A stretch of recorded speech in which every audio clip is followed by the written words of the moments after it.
5 positions pour une fellation réussie. Bonsoir famille, j'espère que vous vous portez bien. Bienvenue sur Liana Wassere sans tabou. Alors, la fellation, comme vous le savez, est une pratique sexuelle très appréciée des hommes ainsi que des femmes. Pour sortir de la routine habituelle, j'ai donc décidé aujourd'hui de vous illustrer 5 différentes positions pour des fellations réussies. Alors, première position, tête au-dessus. C'est la position la plus classique. Votre partenaire est allongé dans le lit et vous êtes à genoux ou accroupi entre ses jambes pendant la fellation.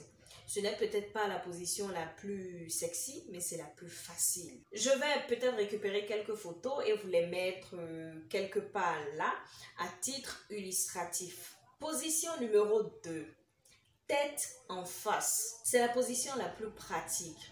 Vous êtes peut-être assise au bord du lit pendant que votre partenaire est debout en face de vous. C'est une position très confortable pour vous deux. Mais je déconseille si votre partenaire a des jambes qui flagellent pendant l'orgasme.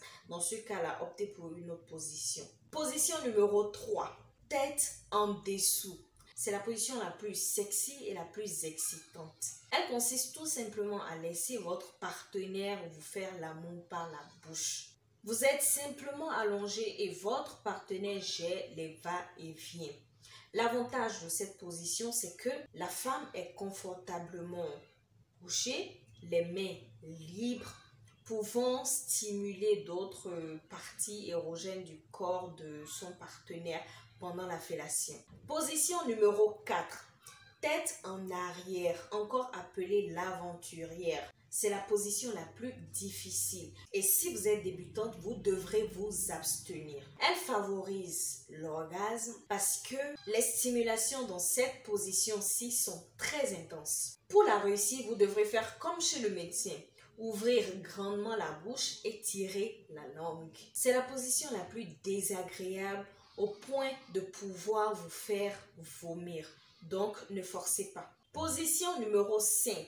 Tête bêche ou encore la royale. C'est une position qui n'est pas du tout étrangère. Il s'agit du fameux 69. Celle-ci est très appréciée mais a des inconvénients.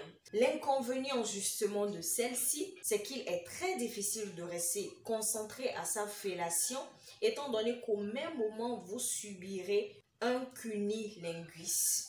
Donc voilà, la fellation c'est bien, mais c'est beaucoup mieux si vous évitez de le faire chaque fois dans les mêmes positions, dans la même routine. Voilà, c'était tout pour cette fois. Ce fut un plaisir pour moi de vous offrir cette vidéo. Hâte de vous retrouver dans la prochaine. Et en attendant, prenez soin de vous, prenez soin de votre partenaire. Je vous fais plein de câlins, plein de bisous. Et à la prochaine. Bye bye.